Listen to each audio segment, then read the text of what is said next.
Stepdad takes my mom and his kids on a vacation without telling me, leaving me home alone. I leave to stay with my dad, and everything spirals out of control.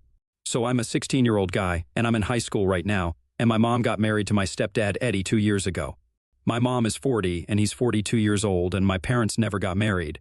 I was actually the result of a really short fling after college that they thought would end in a couple of months, but then my mom got pregnant. And she did not want to terminate it, so she had me. My dad also wanted to be a part of my life, so they have shared custody of me, and I switch homes every month. I spend the year alternately with my mother and my father, splitting my time equally between them. I love my parents, and I know that both of them have made quite a number of sacrifices for me in order to be close to me. The first and biggest one is that they have had to live in the same city for years, so I don't find the commute between the two houses too difficult to deal with. I did not know about it earlier, but now I know that both my parents have had to give up on multiple opportunities to rise in their careers just because they had to remain in the same city and live close to each other. All for my sake. My mom apparently also had to reject several men who were head over heels in love with her because of the child. Because she wanted to focus on raising me instead of getting married and having to deal with having a husband and balancing her work life and her personal life and all that jazz. I know these things now thanks to Eddie indirectly, because he's not exactly the best stepfather that one could ask for, and my mother has had to tell me all of this in order to make me accept him. She thinks that if she could make so many sacrifices for my sake, I should be able to return the favor at least a little bit and accept Eddie. I don't know how that works because I did not ask her to make these sacrifices for me. She could have easily just terminated the pregnancy or just let my father take over raising me entirely, but anyway. I never argued with her about any of this because I love her and I want her to be happy. So I was ready to accept Eddie even though he was not a very nice guy. And by not a nice guy, I don't mean that he is mean to me in any way whatsoever. I just mean that he doesn't like me, and he doesn't bother to hide it. I don't know what kind of 42-year-old has issues with a 16-year-old guy, but he definitely does. I don't know why he doesn't like me, because I never did anything to piss him off, and as a matter of fact, I have always tried to be nice to him because that's how my family has raised me. To be nice to everybody, even when they show you that they don't like you. He never speaks to me rudely and never makes comments about me, and the reason behind that is that he doesn't speak to me at all. He pretends like I don't exist in the family, and this has been going on for the past 3 years. I literally have no idea what I ever did to piss him off, but one day, he just decided that he was not going to speak to me. And he was going to start acting like I was not there at all. It is the weirdest thing in the world, and I'm not really used to this kind of treatment. It's like he's giving me the cold shoulder for something, but I don't know what it is. So I can't even fix my behavior, because I don't even know what his problem with me is. My mother says that that's just the way he is. He does not have a problem with me, but he doesn't necessarily like me either. However, I feel like if you don't like somebody, there should at least be a reason for it. Especially when you're 42 and the other person is literally just 16. I guess it has something to do with the dynamics of me being my mother's first child or whatever, I don't even know. But the bottom line is that he does not like me, and he has made it very obvious. Earlier, we used to get on okay, and the first couple of times that he came home, he would interact with me and ask me all sorts of questions about my life, and I would be very polite and answer him. But after one visit, he just decided that he was not going to speak to me. It was very random, and I did not understand why he did that. At the time, I did not question it because I thought maybe he had just forgotten to say hi to me or whatever. But then it happened so many times it became hard to ignore, so I even asked my mother if I had done something to make him angry because he was acting like I was not there in the house. And he would turn his face away every time I entered the living room or any room that he was in. And she did not tell me anything about it. She just said that he was trying to wrap his head around the fact that now he would have to deal with me being there all the time. And maybe he was just not used to it because, before this, he had only dated women who did not have kids. I found that hard to believe because he himself had 2 kids. He had 2 sons, one was 15 and the other was 12. Their mother had passed away in an accident after the younger sibling was born. Also, it was not true that I would be there all the time because, as I had mentioned above, I used to go to my dad's house to live with him every other month. But anyway, a few months passed that way, and eventually I just accepted the fact that this was how he was and he was not going to speak to me anymore. After a year of being in a relationship, he proposed to my mother, and they got married a few months later. After their marriage, Eddie moved into the house with his kids. Before that, I had only met his children a couple of times, and even they had been taught by their father not to speak to me. It was just so crazy, and I don't even know how I dealt with that for so long, for years as a matter of fact. Before getting married, Eddie and my mother used to live separately because Eddie's mother was really sick, and she used to live with them. But after they got married, he decided to move her in with his sister so she would be able to take care of her. And he moved in with my mom, into our house with his children. I don't know if any of you guys have ever experienced this, but it's really not easy to live in the same house with a bunch of people who won't talk to you and pretend that you don't even exist. But I had to put up with that, and it made me feel really bad because I felt like I was a criminal of some sort, judging by the way they treated me. And the worst part was that I never got to find out what I did wrong in the first place. I still have no idea, but at least I'm not living with them anymore, so it doesn't matter anyway. Years passed, and their behavior did not change, even though I got used to it. I was already used to Eddie not speaking to me whenever he would come over to visit my mother, which was quite frequent. And after they got married, I got used to him and his kids living in the same house with me and not speaking to me. Every time I would go to my mother's place, I would have to prepare myself mentally to only talk to my mother for the next couple of weeks. She was the only person who would speak to me in that house, and everybody else pretended like I was not there, like I was invisible. It was hurtful, but I did want to spend time with my mother, so I had to deal with it because I knew that she was not going to talk to Eddie about it. Trust me, I had tried to convince her innumerable times to talk to him about it and get to the bottom of this, or at least try to solve it, but she told me that she had already spoken to him about it. And there were a couple of personal reasons that she could not disclose to me, which is why he refused to acknowledge my existence in the house. And she could not do anything about it because she understood where he was coming from, and she also understood why I felt bad about it, but I would just have to suck it up and deal with it. If I tried to argue with her and stand up for myself, she would get all emotional and tell me that I was being ungrateful because I was overlooking the fact that she had made so many sacrifices for me. So I could surely just give Eddie a pass for behaving with me the way that he did and just deal with it for her sake. I wanted to fight with her, but I did not want to hurt her feelings. I never even told my father about any of this because I knew that if he got to find out about it, he would be very upset and would definitely drag my mother for this. They were very different people and had very different ideas on how to bring me up. So they kept having little arguments and fights. But I knew that something this huge would probably lead to my father filing for full custody or something extreme. I did not want to stir up drama, so I avoided telling him and pretended that everything was fine with my mother and her new family. Eddie and my mother had been together for 1 year before they got married, and it has been 2 years since they have been living together, so I have been putting up with this sort of behavior for 3 years now. And I have been pushed to my limit and stretched very thin. Recently, what happened was what really pushed me off the edge, and I decided that I was no longer going to put up with this. Last month, I was supposed to be spending the month at my mother's house, and as usual, Eddie and his kids had been ignoring me. I was already going through a rough patch because I had been fighting with a couple of my friends from school, and I was really not in the right headspace at the time. So about 2 weeks ago, when I woke up one morning and I realized that the house was absolutely empty, I started losing my mind over it. Even up until the night before, everything had been normal, or as normal as it gets in my mother's house. They had been all talking to each other and ignoring me, but there was no mention of them going anywhere at the time. But when I woke up the next morning, I saw that the house was empty, and I immediately called my mother up to ask about it. I had no idea where they were, but thankfully, my mother did answer the call. When I asked her what they were playing at, she told me that she and the kids were going out on a little trip for the week and asked me to stay in the house and take care of it. I'm on summer break right now, so I don't have school, and I don't really have to go anywhere, but I don't think it's appropriate to leave me at home all by myself and expect me to act like a watchdog. I was not on board with that plan, and I told my mother as much, that I was not ready to stay at home all day and watch the house. If she wanted something like that, she probably should have just amped up the security around her house instead of tricking me into staying at home. I was also just mostly upset that they had not even told me about their plan to go out on a road trip and left me at home all by myself. They didn't even have the courtesy of letting me know about it beforehand so I could decide for myself if I wanted to do it or not. I probably just would have said yes, because as a high school guy, there is literally nothing more that we want than an empty house all to ourselves. I probably would have invited a couple of my friends over and lived it up for a few days, but I was so pissed off that I didn't even feel like doing that because my mother was treating me like crap. And it made me feel really bad. I was also fighting with my friends, so I did not really have anybody to invite at the time, and I was just going through an overall bad time. I told my mother that she needed to apologize to me for doing this, and I could understand that Eddie did not like talking to me. But the bare minimum that they could do was at least tell me that they were going out somewhere before they left. It was not very nice to just wake up one morning and realize that you were all alone. And she told me that I was making a big deal out of this, and that I needed to get over it. She did not even wait for me to respond, she just hung up the call.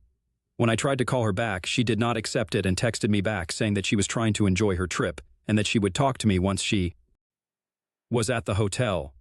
I was so upset about everything that I decided to leave. I knew that it would mean that the house would be completely empty, but I didn't care.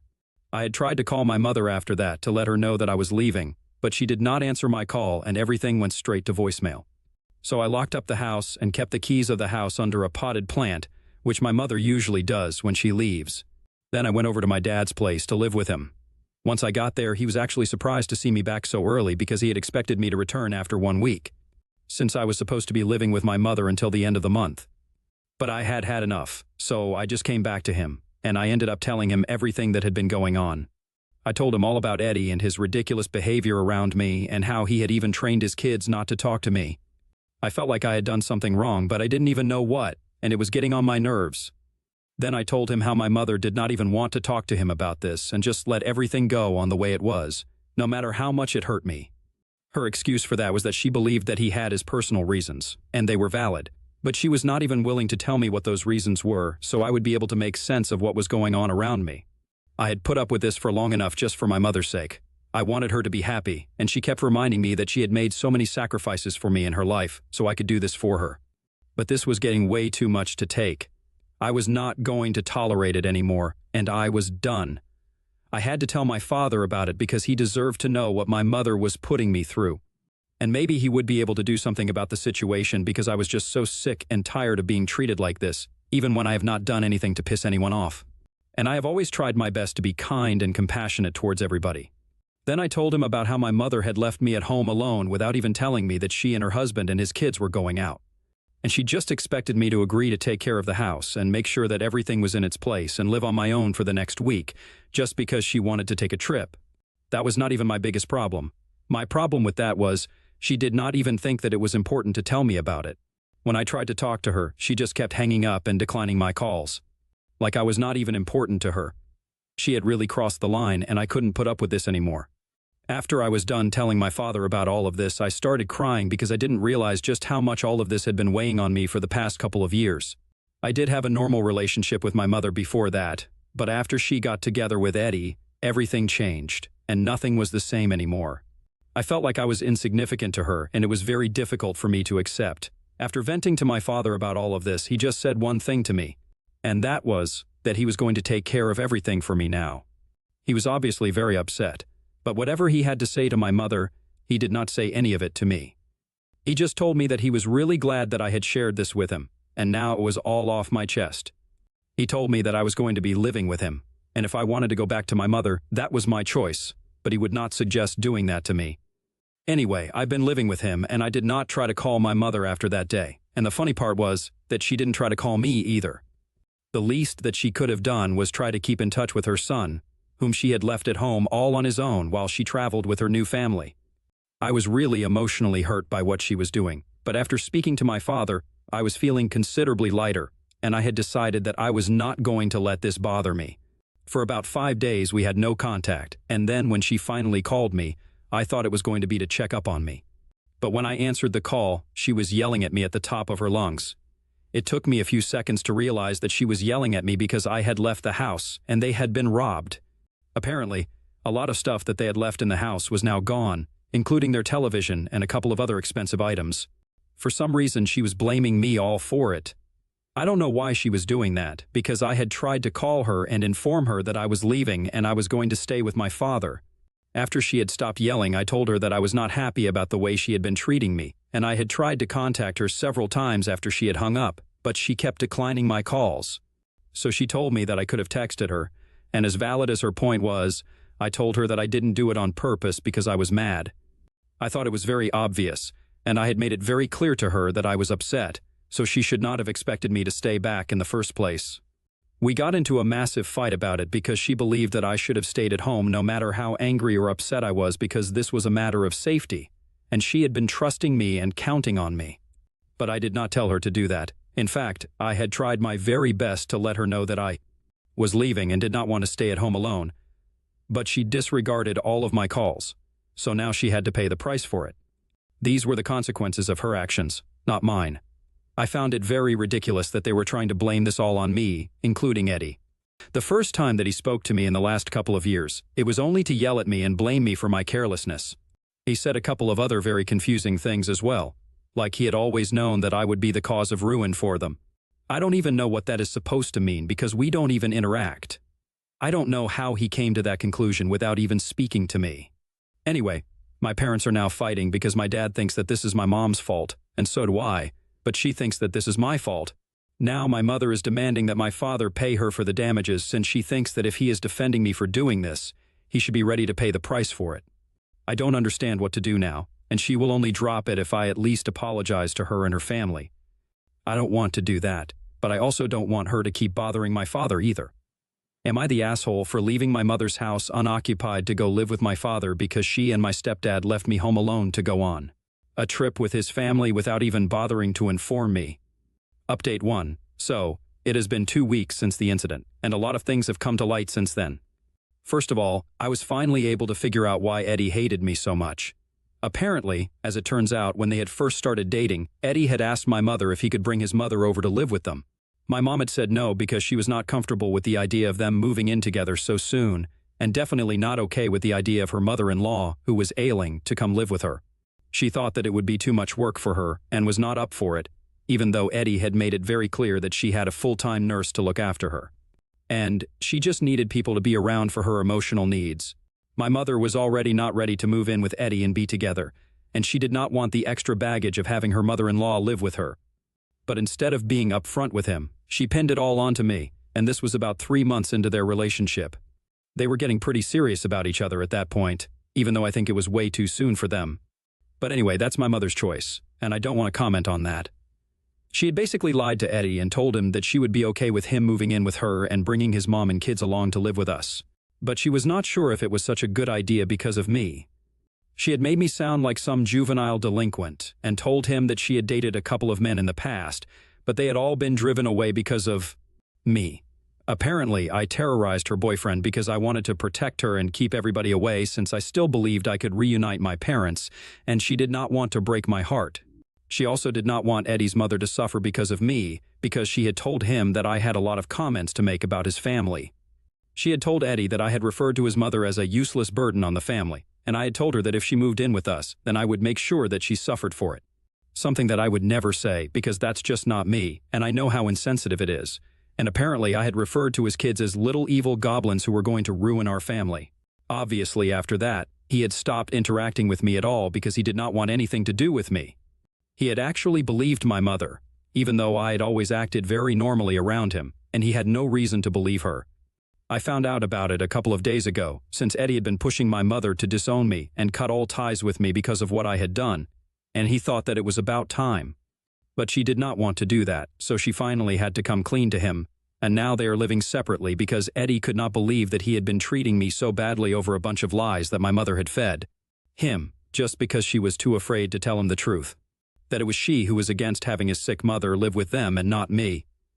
In that email, he even mentioned that he would not have had an issue if my mother had been honest with him, and told him that she did not have the bandwidth to deal with a sick person in the house, and he would have just spoken to his sister and made sure that they took turns taking care of their mom. But she chose to lie to him and made up such a horrible story about me that he believed and kept mistreating me. He sent me an email to apologize to me for everything that he had put me through and hoped that I would forgive him. I have not responded to it yet because I don't know how to feel about any of this right now, and I just want to keep my head clear and not think about any of this at the moment. But anyway, that's why he had been mistreating me for so long, and my mother had been allowing it. In fact, it had been working out in her favor perfectly. And she had been feeding him all sorts of lies about how I kept getting in trouble at school, and he never even questioned it because he trusted her blindly. We never spoke, so he never found out that I was actually quite a normal guy, and that kept my mother's cover from getting blown. She is one twisted lady, I have to say that. My father is now filing for full custody after we got to know all of this. And my mother is devastated because she claims that she loved us and wanted us to be a happy family together. But I'm sorry, you can't have a happy family on your own terms and ruin everybody else's life. Update 2. So apparently not only is my dad filing for full custody, but Eddie is also filing for a divorce. I found out because my mother sent my dad a bunch of messages begging him to talk to Eddie and fix this because she can't live without all of us. I don't know how she even expects us to listen to her after everything that she did. She made sure that I was treated badly and did not have a problem with it for so many years, knowing that she had been lying through her teeth about me to her husband. I would pray that no person ever has to suffer something like this at the hands of their own mother. I kept wondering about what I did wrong and why I was being hated by her husband and his family for no reason, all this while she just cared about herself and nothing else. I have blocked her everywhere, and I don't want to speak to her ever again. I had been putting up with a lot of crap for the past few years just because I loved her and I wanted her to be happy. Clearly, she did not feel the same way about her own son and only cared about her own happiness. So that makes the two of us, both of us, put her happiness first. Well, not anymore. Update 3, it's official, Eddie has filed for a divorce. That is literally all that people are talking about right now, my family and a couple of common friends that my parents had. My mother is dealing with this in a very weird way, by posting sad quotes on social media, which I have been receiving screenshots of from my cousins. I don't know what she expects, but that's definitely not going to help. She dug her grave and now she has to lie in it. Update 4. So my dad has full custody of me now. It has been a couple of months, and my mother put up a good fight, but unfortunately, the divorce and everything made it super complicated for her. And we had all the proof of what she had put me through, so she really didn't stand a chance. But her lawyer managed to stretch the case out for a couple of months at the very least. Anyway, I don't have to visit my mother now if I don't want to, because my dad is the custodial parent. She does get visitation rights, but I don't know what the point of that is since I don't even want to talk to her anymore. I am happy with my father, and life is going pretty well. I have even made up with my friends, and I'm looking forward to moving on.